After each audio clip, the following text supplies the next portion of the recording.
Oh. Anyway, hello everyone, how are we all doing? Are we having a nice time? Good. I've been asked to do a talk on personal safety for van life, which is fantastic.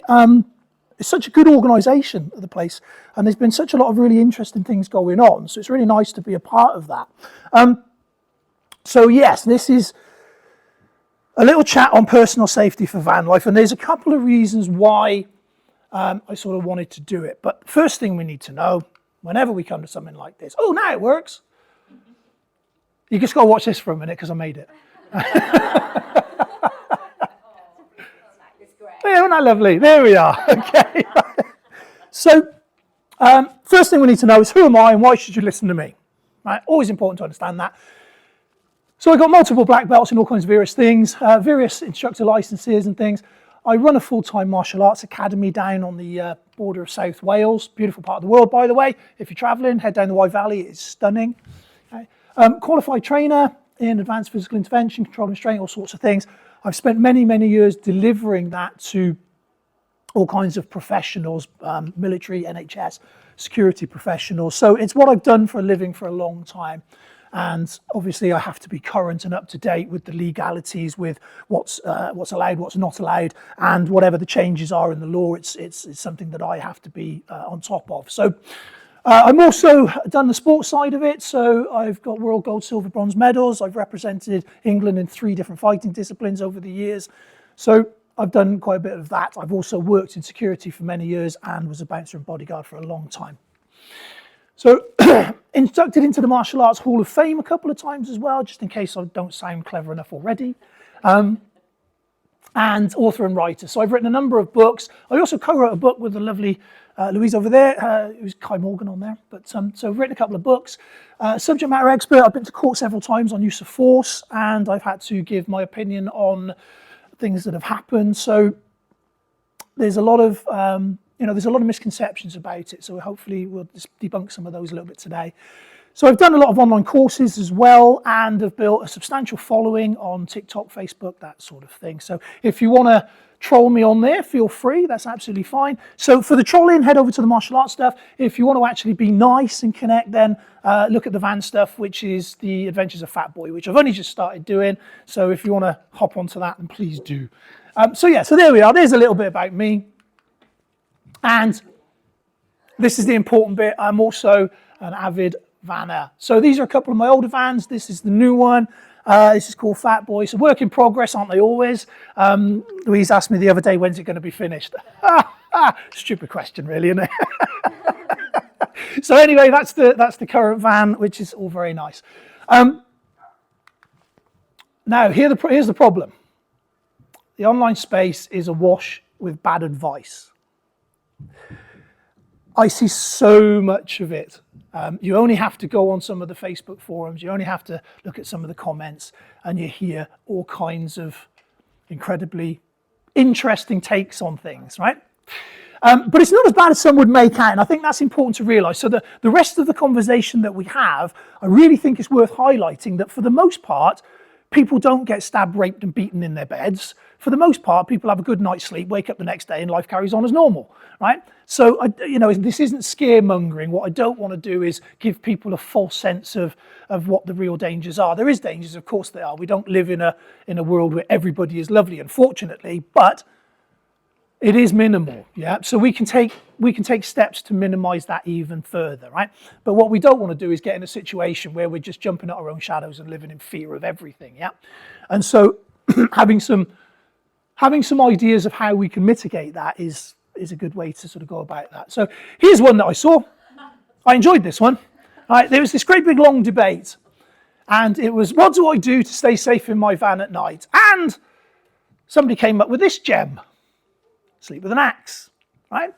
And it was followed with all kinds of other stuff. There was great ones about homemade pepper sprays and various implements of destruction that you can use or make.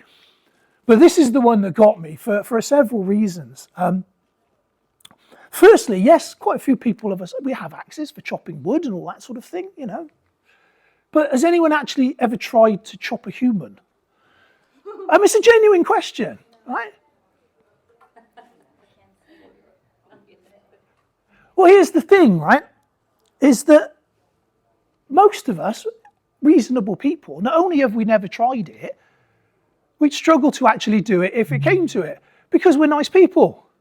And I don't know about you guys, but the idea of lopping bits off somebody with an axe is quite a big leap, isn't it? You know, I've watched Vikings and I thought for a minute, yeah, I could do that. But then I thought about the realities of it and realised, no.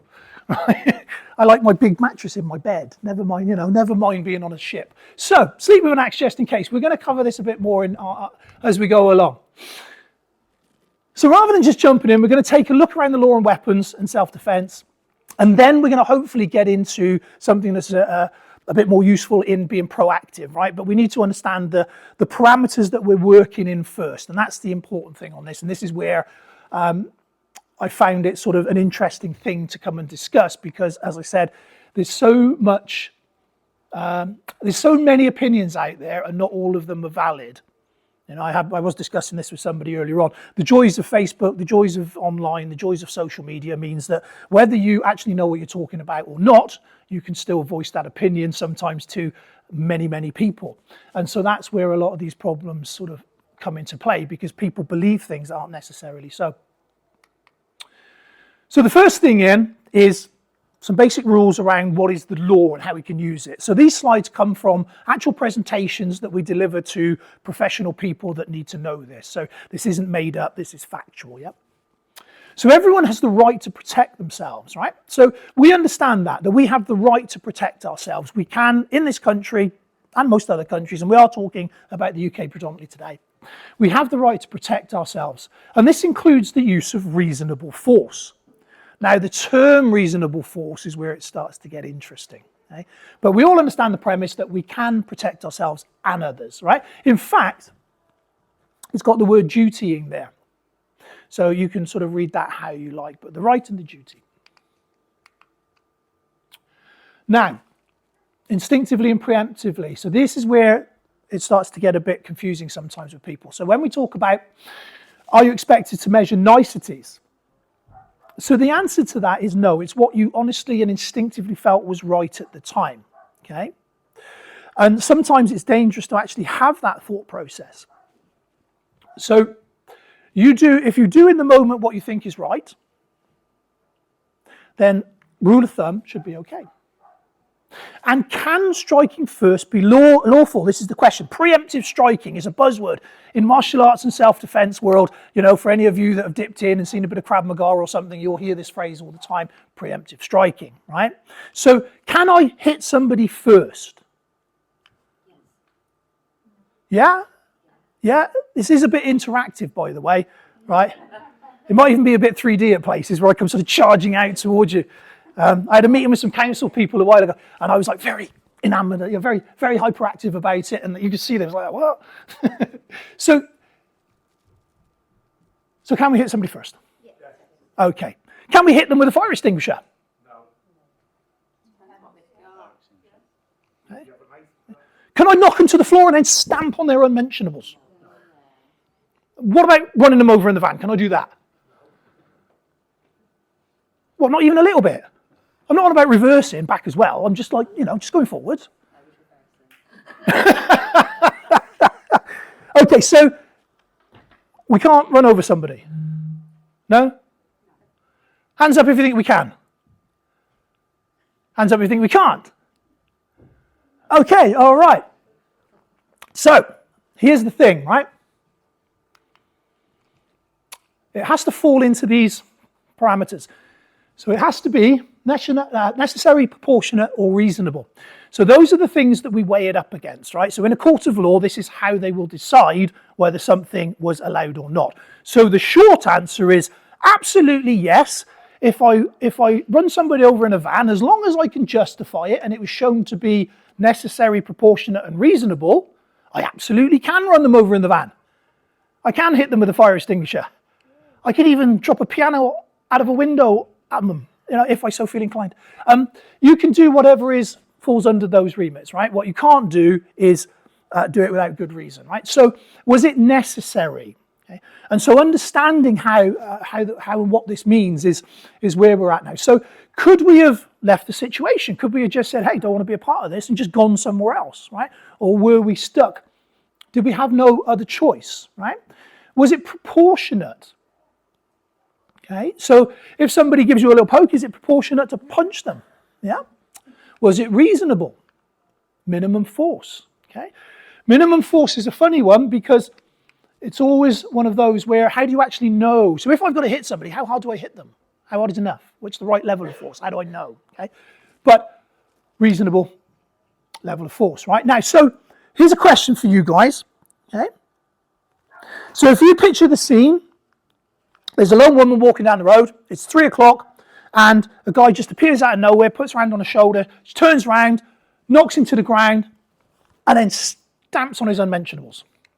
I know I fixate on that. Right? Is that reasonable? Is it necessary, proportionate? No. No? Why not? Well, I dropped a bag or something, you could have been like picking it up for and just making her aware. Okay. But if he's scared her, he's taking it like surprise. Yeah. You're not really in control sometimes of your actions. Yeah. So this is the information that we have. Yeah.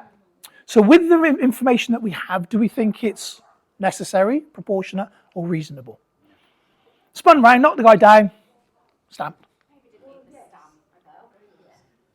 Okay, so what about if I said the time is different? So I said 3 o'clock, but I didn't say whether it's 3 o'clock in the morning or 3 o'clock in the afternoon. Does that make a difference? Yeah?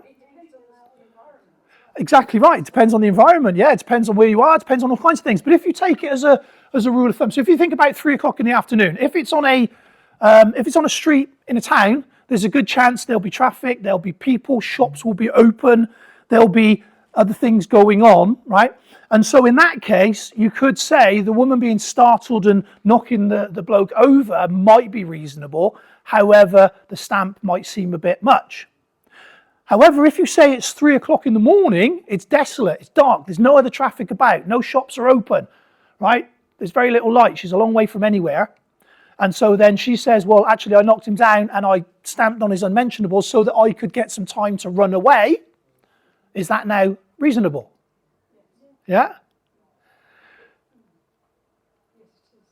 It's far more reasonable than if it was 3 o'clock in the afternoon, yeah? But also, if somebody puts their hand on you, instead of verbalising to you, Yep. it's more likely to be a threat. Yeah, it could be, or it could be that person is just that type of person. Some people are just very tactile, you know. Some people are thoughtless and they don't realise that they can startle other people. You know, it might be that they're excited about something. There's all kinds of reasons why. Yeah? So when we look at that as a as a scenario, you can start to see, well, actually, there's different elements at play. And it's got to be in the moment, right?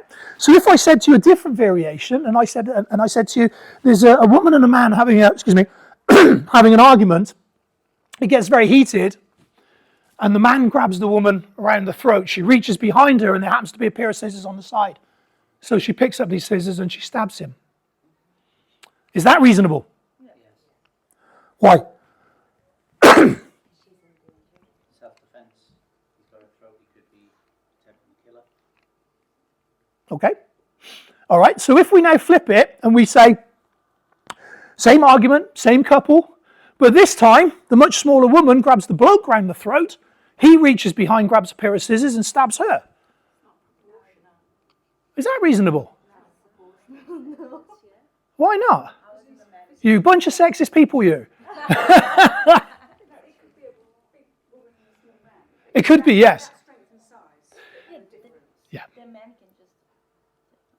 Yes, so that's the thing. See, it's complicated, isn't it? But what you're saying, and rightly so, is that would be deemed as unnecessary and disproportionate because the man, technically being bigger and stronger, had options and could have done something less violent. Make sense?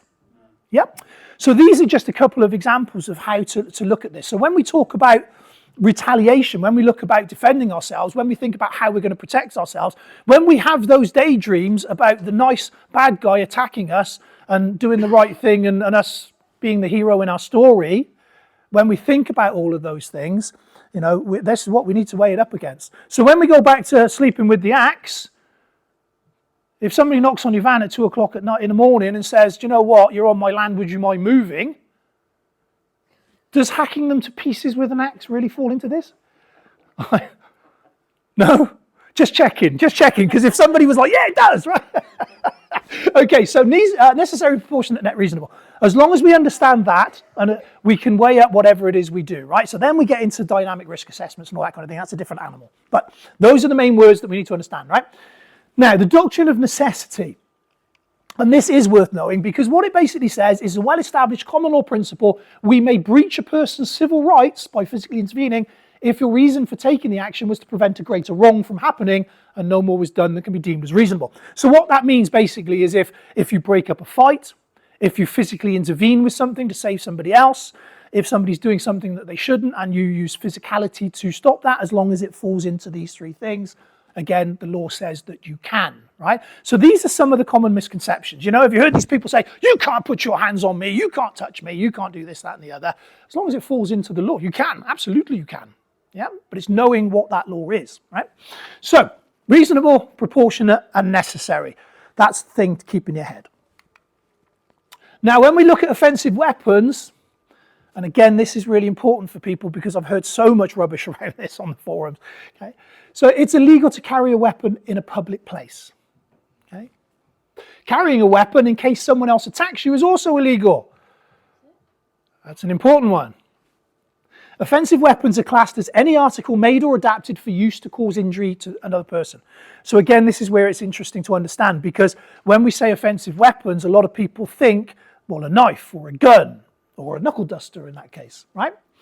What they don't think is if they file the end down of a hairbrush or if they put some lemon juice and things together in a spray can and make their own pepper spray, that sort of stuff. Right? They sometimes they think that doesn't then become an offensive weapon. It absolutely does. Okay, but it's worse than that because you can take any everyday object and it can become dangerous. Right? So you can do a lot of damage with a biro pen. You can do a lot of damage with your phone, believe it or not. In the old days with the Nokias, you can do an awful lot of damage. Right?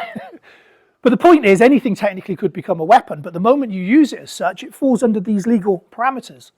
It falls under these rules, right? So, again, you just want to make sure that you're not falling in the trap of thinking, oh, well, it's not technically a weapon. I'll be fine. Nobody will mind. Okay? They will. So it's an offence to have an offensive weapon in a public place without lawful authority, all right? Now, basically, anytime that we park up, anytime we're traveling, wherever we go, we're almost always in a public place. I mean, if we're on a campsite, then obviously that's privately owned, but it's still public because it's open to the public. Public can access it. That therefore makes it a public space, yeah? So again, we can have things. So, if we're chopping wood, we can have said axe. If we're preparing food, we can have knives. If we've got a reasonable excuse, we can do that. But what you can't do is go wandering around the woods, taking your dog for a walk with a great big axe in your pocket. Keep going back to the axe, right? So it's an offence to have an article which has a blade or which is sharply pointed in a public space. Penknives are exempt, providing they're less than 3 inches. Now, this doesn't include locking blades. And again, a lot of people fall foul of this. They don't understand that. So the reason for that is pretty straightforward. So a folding blade is designed to do that. It will fold under pressure. So if somebody stabs somebody, what they'll often do is they'll repeat the process. They call it a sewing machine. So it'll be repeated stabs. But with a penknife, the blade will fold back on itself. With a locking knife, it won't. Therefore, the locking knives themselves, and a lot of people have these, including me, because they're tools. They're useful. They're very good for woodworking, all sorts of different things. But it's just being aware of what we can and can't do. Yeah. So that isn't to say that if you're camped out somewhere and you're around the fire and you have some of these things with you, that any harm will come, because there's that justification there. Yeah. But if you start waving it at the local farmer or dog walker because they're having a bit of a paddy because you're nicking their parking spot, then it's a different thing, yeah?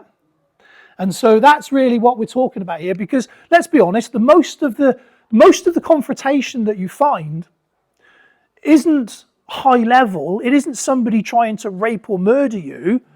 It's normally some irate Karen with a Labrador who's got the hump because they want to walk their dog without looking at your van. Yeah, or, you know, somebody that's paid X amount of money for a house and they don't want to look out the window and see you guys. You know, it's that kind of thing, which is a much lower level. And so the response from you guys should also be a much lower level, yeah? So I think the gist of what I'm trying to say is use an axe for chopping wood, not people. Yeah. If we take that away today, we've won. We've got somewhere, okay? So the psychology of violence, right? And this is important to understand. I teach this sort of stuff a lot. And the reason I teach it a lot, because it's such an important part of what we're talking about. All right? How far would you go individually? Take a moment, think about it. You know, would you actually seriously hurt somebody if you needed to? Would you kill somebody if you needed to? Don't answer it. Don't say it out loud. Keep it in your head. But think about these things, right? Because, again, if we go back to that axe, if you're thinking that axe is going to be the thing that saves me, and something does happen, are you actually the kind of person that can put that to use? And that applies to everything, right? It's actually really hard to physically harm another person. It is a hard thing to do. If you're a decent person, it's a hard thing to do. Now, under duress, you know, if we're looking after our loved ones, or if we're pushed beyond a point, you know, we've all got violence within us. But again, that's not a sensible reaction, is it? You know, if you're using an angry response and you do something that you regret, that's not necessarily a sensible thing to do, yeah? I mean, bottom line for me is really, really simple. And that is, for the most part, myself, and I'm sure most of you guys, we like this way of being and this way of seeing the world because it allows us the freedom to be what we want, when we want, how we want, yeah? Yes? Yeah. So why would you want to purposely go and do something stupid that's going to get that freedom taken away from you? Because that's the end result. If you go over the top with something, if you get caught carrying silly weapons, if you get caught doing something you shouldn't and overreacting to a problem, your freedom is very likely to be taken away. And so you're in a much worse situation than you were before, a lot of times. So it's just worth thinking about with that, the psychology of violence. So whatever it is that you think that you have, we all will have things within our vans, yeah? So you'll have lots of alarm systems and all that kind of stuff. Fine, we're not talking about that. We're talking about personal protection at this point. And so whatever it is that you guys have or think you have, assess it. Take a look. Take a real good think about whether or not that's something that you would actually use if needed, right? And if the answer is yes, I would use that, then go get some training. Practice it, seriously. You'll stand a much better chance, right? The stats show without question that an awful lot of people get injured, not by the assailant's own weapon, but by the weapon they tried to use for protection and it was taken from them, right? So, you know, you've got to be careful. Now, this is another one I love. My dog will protect me. Now, that is my old dog. Unfortunately, he's passed away now, right? This is Eddie. His name was Fat Boy. He was about 9 stone. And you had to take him seriously. You know, he's not a toy. But he also wasn't there to protect me. He was my companion. He was my friend. And what we've got to understand when it comes to dogs, the very simplest level is your dog is considered dangerously out of control if it injures somebody or even makes someone worried that it might injure them, right? So for those of you that have dogs and think, oh, it's going to bark, it's going to kick off, it's going to snarl, it's going to frighten them away, that's enough for somebody to come around and have your dog taken away and put down. So again, it's just something to think about. It's just the reality of the situation. So is a dog a good deterrent? Yes, but again, if you look at the stats, if you look at burglaries and you go into the write-ups of people when they talk about these things, criminals themselves, they say that it is a deterrent, but it's not quite the deterrent that people sometimes think it is. Yeah. So a dog can be a good thing. They're great. I mean, it's why we've had such a good relationship with them for so long. They've got senses that are far better than ours. They can let you know of stuff before it happens, right? They are a good deterrent in that regard. They can be really good, right? But essentially, why would we want to put something that we love in danger. Yeah?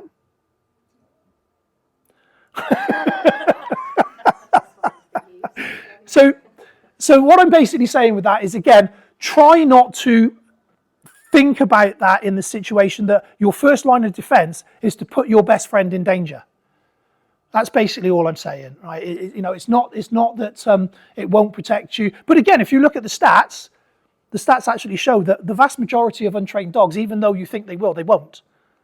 Right? Dogs are animals just the same as everyone else, and they are frightened. They can be frightened by things. So better to look at that as a deterrent rather than anything else. Yeah. So a dog barking, great. A dog going for somebody, not so good. Right? We want to try and keep our friends. Now then, next question. Best martial arts for self-defense. Okay. Everyone has an opinion on this. Again, everyone has an opinion, and it's absolutely fine to have that opinion because it's different for everybody. Everyone has a different answer to this question, right? It's what basically works for you. So it might be that no martial art at all. It might be that you're a very good conversationalist, your communication is fantastic, your common sense is great, your radar's fantastic, and you never find yourself having to cross that line of being physical. In which case, marvelous, fantastic. That's the best way to be. But if it does go to that point, then what's going to save you?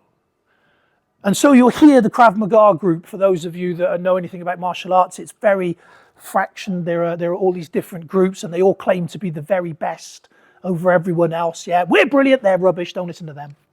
And they all say the same thing, right?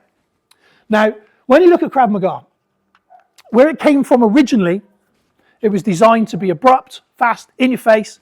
It was designed for young men going to war, and it was designed to be taught quickly because it had to be taught amongst everything else they were being taught as well. So I was lucky to be taught right at the very beginning of Krav Maga in the UK by Israeli instructors, and so I learnt from source. So in that time, it's grown in the telling, and it's become this huge behemoth. And so it's a good art, it's a good place to practice, but it's not necessarily the answer, right? So there's things like karate, taekwondo, sport martial arts, all sorts of different things. What I would say is that the best martial art is the one that suits you best. If you love Krav Maga, great, go do that. If you love karate, great, go do that. Yeah, whatever it is that works for you. Because the reality of it is, the odds of you having to use that against another person are pretty slim. The odds of you, and I was saying this earlier on, the odds of you, once you get to a certain age, of suffering diabetes, heart disease, all kinds of things, is very real. And so any kind of fitness movement, anything that keeps you going that little bit longer and better, is worthwhile. So my answer, unfortunately, is not definitive. It's whichever one is the right one for you, yeah? So what can I carry then? So now we're moving more a little bit into what we can have, right? So we've got torches. Now again, lots of people think that when you say torch, they think about these great big Magalite things that are, 6-cell jobbers that you could batter somebody with. We're back into the realms of that, it's true, right? In actual fact, a small high lumen torch is a better friend. You can use it to blind people. You can use it for that moment to get away. Okay? You can get the tactical torches and the tactical pens. Now these things, they've got all kinds of stuff, window breakers on them, compasses, has anyone seen Rambo with the little knife that opens up and it's got all the stuff in it? The tactical knives and pens, they're multiple use. They've got all these different things that you can go as crazy as you like with that. But basically, fundamentally, they're solid, right? So you can use them as a blunt instrument if you need to. But they're essentially also legal. They can be legal. So tactical pens, people carry those in and out of the country all of the time and never get stopped or anything. Because essentially it is a pen. When is it not a pen? Yeah, when you use it as a weapon. Yeah. So it's a pen until you use it for something else, right? So just like every other thing, that's the line. So keys, we hear about keys all the time. You can use keys if you're so inclined. Again, there's different ways of how you would use those. But my only warning on that is that if you're going to use keys and you think that's what you're going to do, you're going to put them between your fingers and all the rest of it. If you're thinking of that, don't use your van keys, right? Because if you break them or lose them, how are you going to get away? So common sense, common sense. Okay, marker spray. So there's a couple of different things on the market now. You can't have pepper spray. We're not allowed. You can't have bear spray, not that you ladies need it, according to that poll. But marker spray is something that you can have, and all that does is identifies the person, right? So it doesn't stop them in the moment, but it will identify them at a later point. And normally that's enough of a deterrent when you think about it. So somebody getting sprayed with some kind of thing there. So everyday items with a genuine reason to have them, and that goes back to what I was saying earlier. You can have all sorts of different things, and you can use them as long as you understand how to use them. So that would be my preference, if I'm being honest with you, is everyday items, right? And you hear these stories about people saying, well, you can carry a baseball bat in your car as long as you've got a baseball glove to go with it, right? Element of truth in that, apart from the fact that if you don't actually ever play baseball and you don't have any reference to playing baseball, nobody's going to believe that that's what it's for, right? If you're part of a baseball group or your kid's in a club at school at baseball or anything like that, then yeah, fine, happy days. So everyday items, as long as you have a reason to have them, okay? And this, again, is what I said earlier on. Be very cautious about introducing a weapon of any sort into a violent situation, because it can quickly escalate and it could have life-ending consequences. Yeah, so we've got to think about that. If we're going to introduce that into a thing, we've upped the ante. We've made it way more than it was before, okay? And there's a consequence to that. Okay, now when we're talking about personal safety, one of the most important things is being self-reliant and self-able. And again, I'm not telling you guys anything you don't know. I'm absolutely sure of that.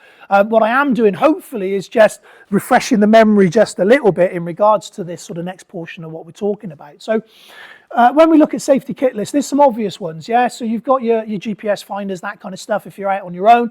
You've got your apps, your what 3 words and things. It's always worth, if at all possible, letting somebody know where you are if you can. So you've got your van security stuff, your deadlocks, your alarms, your visual deterrents. All of these things are helpful because they make people think about, you're just too much trouble. It's not worth it. Yeah. Okay. And then you've got your own sort of ways to get yourself out of problems. Your jumper cables, your tracks, tow rope, tire inflates, ear tags. Sorry, the ear tags and things different again. But your jumper cables, your tracks, tow rope, all that sort of thing. Most people have all that on their vans. Yeah. Yes. Yes. Yes. Yes. Okay, and the reason I ask these questions is just making sure you're all still awake. Right?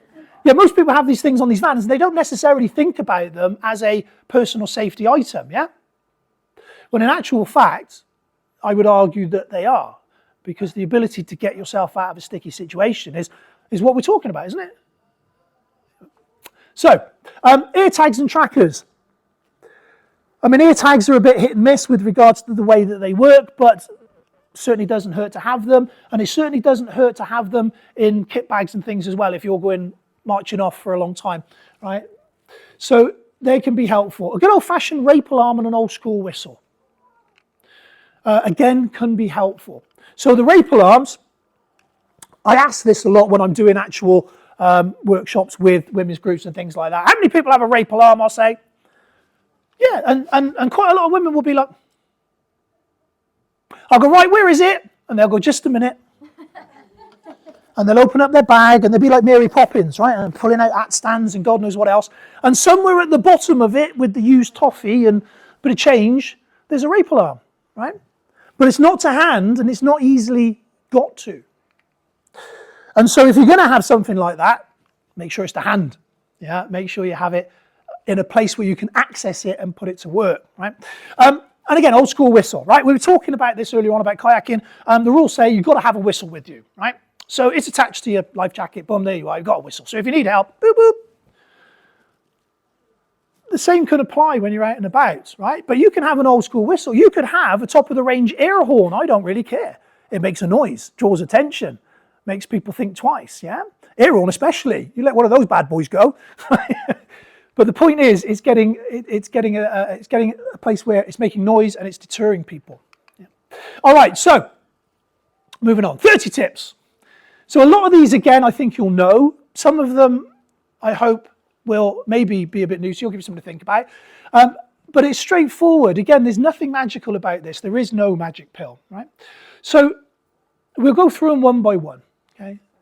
So keep your keys in a fixed spot. right? If you've got to dart off quickly for whatever reason, spending 10 minutes trying to find your keys at that point will feel like a lifetime. So always worth having them in a fixed spot, you know where they are. So hide your valuables from sight. Obviously, again, I think we all know this, you know. Even when you're going out, even if it's just popping to the shop for 5 minutes, whatever it is, try and make sure that it's not obvious, right? One of the main ones, trust your gut. Right? We've all been given the ability to sense things in a way that isn't always entirely obvious. You know, we have old prehistoric us, right? We've got modern us that dresses in clothes and says the right things and goes to meetings and stuff like that. But then there's the prehistoric us, right? And that is in all of us. We have that, and we should listen to it more often. I'm not going to get all like woo-woo and stuff, because that's not what I mean. But we should listen to us. If we get a funny feeling about something, go with it, right? Normally, your senses have picked up something that isn't immediately obvious to you, right? So trust it. Okay, park before it's dark. Okay, park to drive off. So make sure that you're in a position where if you need to go, you can just get in and go. You haven't got to do a 27-point turn. Yeah, I know it might look nice in the Instagram pictures at the back. Okay, so take them first and then park up properly. That's what I say. So yeah, park in a way that you can drive off. Have access to the cab. Yeah? So these are all things that in the moment, if it's a difficult situation, if you're compromised in any way and you need to go, these are all things that are going to make life really, really challenging for you, right? And if you think about all of these things and you think about just doing them now, normally, can't find my keys, that's 5 minutes. You know, I've got to clear the seat, that's a couple of minutes, right? Now imagine doing those frightened, stressed, worried, with strange noises and people in the middle of the night, somewhere you don't know. Yeah, and then you think about the emotional differences that would create. Yeah. So clean up behind you, right? This isn't just for you, this is for everyone else as well. If you want to avoid confrontation, leave it nice. Yeah. You know, one of the reasons why they're shutting off all these areas, one of the reasons why they're making access less and less open is because idiots that don't clean up after them, right? And they create problems, right? And those problems get fed to us because we don't know that the last people that stayed there were selfish so-and-sos. So we pull up thinking happy days, everyone's lovely, and then we get an earful and somebody's being like really leery at us. And so we all get dumped in the same thing. So clean up behind you. Keep your phone charged. Again, sensible stuff, yeah? Read up on common travel scams, right? So not so much in the UK, but obviously still applies. But when you're traveling, yeah, every place has a set of scams that they'll use, that they do. Some are actually sort of seasonal. Some others are fashionable and they'll come and go. It's worth knowing what the basic ones are so you can sort of see them coming before they actually get there, yeah? Plenty of ways you can find that out. Lots of YouTube videos, lots of comments on Facebook and things. Lots of ways that you can sort of read up on that. Okay, so we talked about carrying a personal alarm. Make sure you have it to hand, yeah? Okay. Install alarm security over and above what you've already got. Okay? Again, we want to try and make ourselves as hard a target as possible. We want to try and make sure that, you know, if somebody is looking to us as a victim in any way, we want them to think twice and 3 times before they do, yeah, because we want to present ourselves as somebody that's, you know, not going to be an easy target. Okay, and then use an old school car lock. Again, a lot of it now is technical. Yeah, they've got all these scanners and all these things, and they can read your keys and all the rest of it. And that unfortunately is the world that we live in. So if we can add physical things into that, it can be really sort of helpful. Yeah. Okay, motion sensor lights. Again, just an added thing, just something worth thinking about if you haven't got them. They're only a couple of quid, and you can bang those on. You can even get the ones that come on and off, so you can just use them when you feel you need them. Okay. Again, for those that want to, CCTV. And then one that is worth knowing is keeping digital copies of your license, insurance, passport, all that sort of thing. So all of your personal items, especially if you're traveling abroad, you want to have digital copies of all of that, because if you lose them or they get stolen, it makes life easier trying to get them, trying to get new ones or get them returned. Yeah, so it's worth doing that. Okay, location sharing. Again, if you're going off somewhere You can let people know where you're going to be, for how long you're going to be there. I know that's not always feasible, but good idea if you can. Portable power bank. Again, we talked about having the ability to be self-sufficient, and that's one way of doing that. Okay? It can help us. So be sensible and sensitive to other users. And again, it's one of the main ones, it's common sense. But a lot of the confrontation comes from selfish behavior. I'm not saying any of you guys are, okay? But it doesn't have to be us. We get roped in with the people that are, yeah? And so we don't want to encourage that. And the more sensible and sensitive we are, the less chance we're going to have of any particular dramas, yeah? Have you seen those guys, right? Since COVID, it's got so much worse. You go to a nice beauty spot, a park up, and there's somebody there with their kids running amok. They've got the awning out, they've got a lager going, barbecue, and they should absolutely not be doing that there. But hey, they don't care. Yeah, that's the kind of thing that causes aggro and causes problems.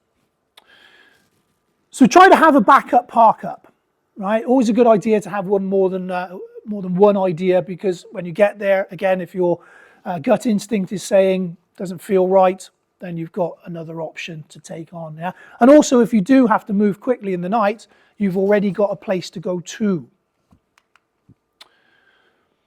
So that goes into your evacuation plan then. You should always have a plan for both your van and your area. That should be standard. You should have that down right now.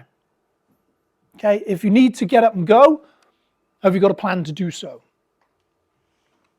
So it's worth formulating one if you don't, right? It's also worth testing it. All joking aside, it's also worth running through it, right?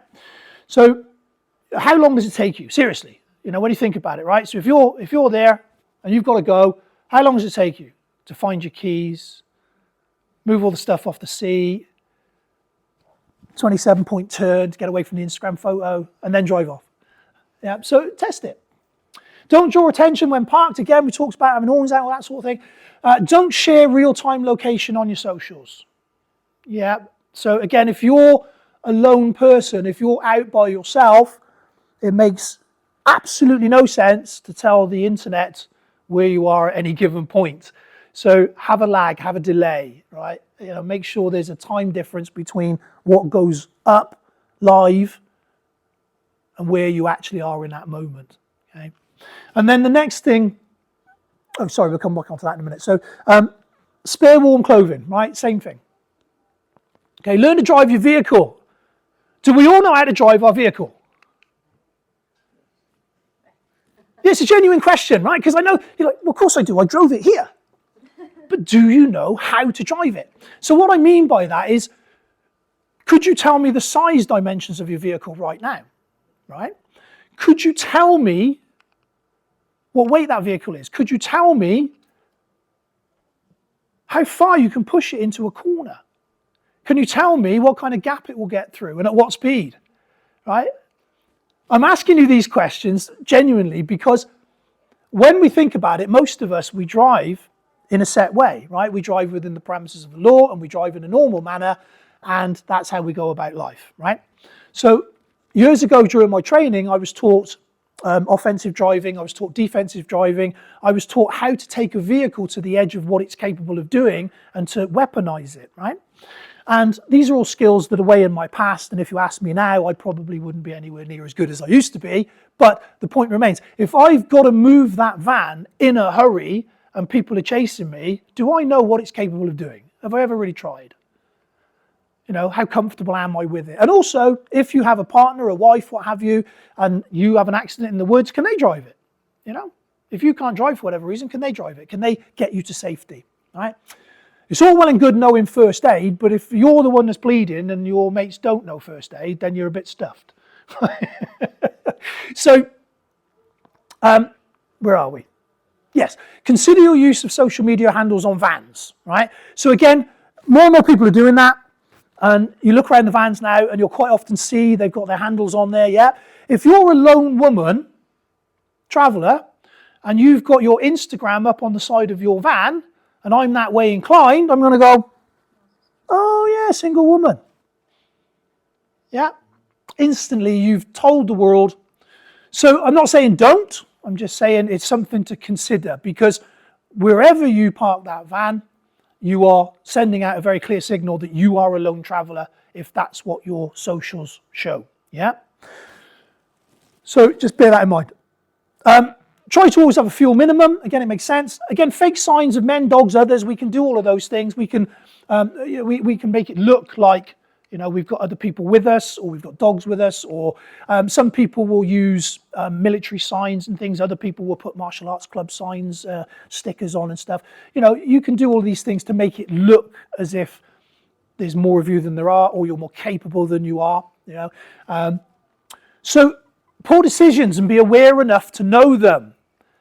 And that's a really interesting one as well, because quite often what we find when we get into trouble is because we made a series of decisions along the way that were, rather silly, and we double down on the silly decision instead of being man enough or grown up enough to look at it and go, do you know what? I've made a wrong choice. Let's accept that I'm wrong and let ego aside and go back, right? Instead of saying that, we're like, oh, no, I can't do that. And so we continue to make it and get ourselves into more trouble, yeah? So know when you're wrong. And then finally, the last one is be nice. Can't stress that enough. Be nice. It's the easiest thing in the world, and it gets you out of so many problems. Just being nice to people, right? And if, like me, sometimes you're a bit grumpy, sometimes you're a bit curmudgeonly, sometimes I'm not entirely a people person, right? You may not know that. I know I'm here talking to you guys now like this, right? But this isn't my default setting. My default setting is looking out the corner of my van window like flipping Gollum, yeah? Growling at people, right? In which case, I have somebody else who's going to be nice for me, right? So I realise that in myself, so I'm like, you go talk to him, right?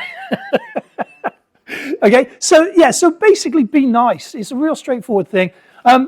If we can keep all that in mind, we'll be a lot safer in our travels and where we go and what we do. So I'm not sure how long we've got left, but if there's time for questions, I can answer some. Yeah. You can crack on for at least another 5 minutes. Okay, perfect. Okay. All right. No, that's okay. That's absolutely fine. Yeah. I did squint at the thing on it. Yeah. No, of course. Yeah. So has anybody got any questions? Yeah. Sure. I'm still confused about the knife rule, and I've got previous on this, which I'll come to. I know it's 3 inches maximum cutting blade. Yep. Otherwise it's regarded as a weapon. If the camper van is in a public place, but it has a chef's knife in it, does that knife become a weapon in the wrong place? Yeah, that comes into reasonable excuse, right? So if you're in the van chopping up a salad, or if you're out the front of your van chopping up a steak for a barbecue or what have you, that's absolutely fine. Yeah, if you've gone out on a hike and you're 3 miles into the woods with your backpack and your dog, not so fine. The reason I ask is because I got knives confiscated at a ferry port because the people on the gate there said nothing over 3-inch blade. Yeah. Confiscate. Yeah. Luckily they were just little, cost a couple of quid. Yeah, you do get people sometimes that are overzealous, and the reasonable excuse isn't written in stone, right? So if you're a butcher and you're going to work and you've got a roll of butcher's knives, right, that's a reasonable excuse, and you can say, well, I'm on my way to work, right? But that's not actually 100%. So they could still be removed if the reason was enough, right? And that could be something as simple as detouring to Tesco's to get a box of tea bags to take in. The reason I was thinking was you're not really allowed to take knives which could be weapons onto a ferry. Yeah, and again, you can see the rationale behind that. Yeah, it is a bit of a pain sometimes when you think, well, actually, I'm not that kind of person. I'm not going to use that for that reason. But again, there has been times when people who aren't nice people have taken advantage of nice people's things. So yes. Okay. Any other questions? Any more questions?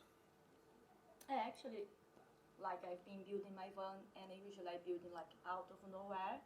Yep. Like with body stuff, and sometimes I use a knife so if someone come and try to do something, if it's okay, just snap in the leg and run away. Snap in the leg and run away, or like I use a knife for something to protect myself and then go away. Something like that. Okay. Again, it comes under the reasonable, proportionate, and necessary. So if you can justify the action, then yes. But you need to be able to explain that why you have the knife, why you thought you needed the knife in that moment, and then why you thought you needed to, do whatever it is that you did. So it falls under those categories. So if you're in the van and you're on your own and it's the middle of the night, and of course that's to hand, and the person is being super aggressive and also has a weapon, let's just say, or really bad intent, then you could, in theory, you could justify that and you could say that's fine, yeah? But again, it comes back to that if somebody's just knocking the door to ask you to move. I know, of course not. Yeah. But yeah, unfortunately, in the UK, it is very limited what you can actually do in regards to weapons and things, but it's also has that little bit of grey area. So on the one hand, it's very firm, as in it's got to be reasonable, proportionate, and necessary. But on the other hand, it's not so firm because, well, that's, subjective to a point. Yeah. So it's weighing that up, and figuring out what's best for you. Okay. Any other questions? Oh yeah, go on. Do you have CCTV and lights on the outside of your van? Yes, so my van's a work in progress, but yes, we've got cameras. I've got motion sensors to go up, but they're not actually on yet. So don't go and steal anything from my van, people. Yeah, so it's got the normal stuff, the trackers, the alarms, and all that kind of stuff, and deadlocks and things. So yeah, for me, it just makes sense. And of course, for people that live in their vans full time, I mean, I'm not full time, but it costs me a lot of money to do that, and I've got a lot of my stuff in it, and it's a part of me. It really is. It's a part of who I am, and so the idea of losing it or having somebody rummage around in it upsets me just thinking about it. So the more I can do to deter that, the better, really. So yeah, I don't have motion lights yet, but they're ready to go on, and a lot of my friends have them, and they're very simple. You can get the stick-on ones. You just take them on and off when you want to.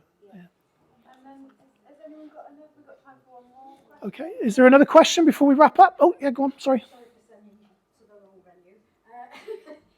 Is there anything we need to be aware of if we're travelling in Europe on our own? Well, Europe is obviously very different, and so wherever you go, obviously look at the laws within that country, look at what's accepted within that country, look at the culture of that country. So if you look at places like Spain, knives are normal. People carry knives all of the time, and people are quick to use them as well.